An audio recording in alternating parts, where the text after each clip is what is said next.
وقصدني جعيل كسر يا مال waxay noo maraysay xalqadeennii shanaad kadib markii hodan iyo ibraahim wada hadleen maalintaas labadooduba waxay dareemeen culays qalbiga saaran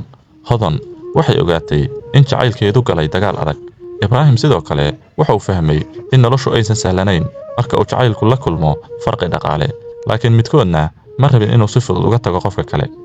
dhanka kale aabbaha hodan habeenkaas ma uusan seexan wuxuu fadhiyay xafiiskiisa isagoo ka fikiraya arrinta gabadhiisa wuxuu naftiisa ku yiri sidee gabadhaydu ula kulmi kartaa wiil sabool ah wuxuu ka baqayay in arrintaasi dhaawacdo magaca iyo sharafka qoyskiisa ugu dambayn aabbaha hodan wuxuu gaaray go'aan adag wuxuu yiri arrintan waa in la joojiyaa wuxuu wacay nin uu aad u aaminay oo ka shaqayn jiray shirkadiisa ninkaas waxaa lagu magacaabi jiray maxamed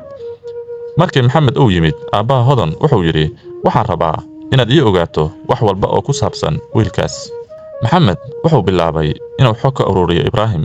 maalmo yar kadib wuxuu helay macluumaad badan wuxuu ogaaday meesha uu ku nool yahay xaaladda qoyskiisa iyo noloshiisa saboolka ah markii uu xogtaas u sheegay aabbaha hodan wejigiisa waxaa ka soo muuqday nacayb aabbaha hodan ayaa si qabow u yiri wiil sabool ah oo jeengad ku nool ma noqon karo ninka gabadhayda kadib wuxuu yiri waa inaan si toos ah ula hadlaa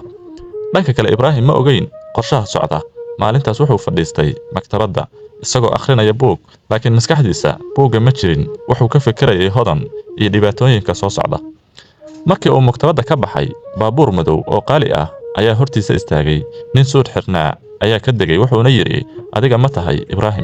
ibraahim ayaa si yaab leh u yiri haa ninkii ayaa yiri qof ayaa ku doonaya inuu kuga kulmo ibraahim waxaa loo qaaday xafiiska aabbaha hodan markii uu gudaha u galay wuxuu arkay nin kursi weyn ku fadhiya ninkaasi wuxuu ahaa aabbaha hodan ibraahim wuxuu dareemay culays laakiin wuxuu isku dayay inuu isdejiyo aabbaha hodan ayaa si toos ah u yiri adigu ma tahay wiilkii la kulmi jiray gabadhayda ibraahim ayaa si degan u yiri haa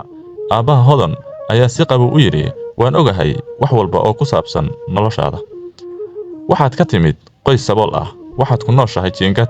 ma haysatid waxaad ku quudiso naftaada kadib wuxuu si adag u yiri sidee ugu fikirtay inaad la kulanto gabadhayda ibraahim wuxuu aamusay dhowr ilbiriqsi kadibna si degan ayuu u yiri anigu ma aanan raadin lacag waxaan la kulmay gabadhaada sababtoo ah waan isfahanay waana jeclaaday aabbaha hodan ayaa miiska ka soo saaray baakad lacag ah wuxuu ku yiri qaado lacagtan laakiin hal shuruud ayaa jirta ibraahim ayaa weydiiyey waa maxay aabbaha hodan ayaa yiri ka fogow gabadhayda qolka waxaa ka dhacay aamusnaan culus ibraahim wuxuu eegay lacagta miiska saaran kadibna wuxuu eegay aabbaha hodan go'aanka uu qaadan doono wuxuu bedeli doonaa noloshiisa ibraahim ugu dambayn wuxuu yiri lacagtu ma iibsan karto qalbi anigu ma iibin karo jacayl aabbaha hodan wejigiisa xanaaq ayaa ka muuqday sheekaduna hadda waxay gashay marxalad aad u kulul su'aashu waa maxaa dhici doona marka hodan ogaato waxa dhacay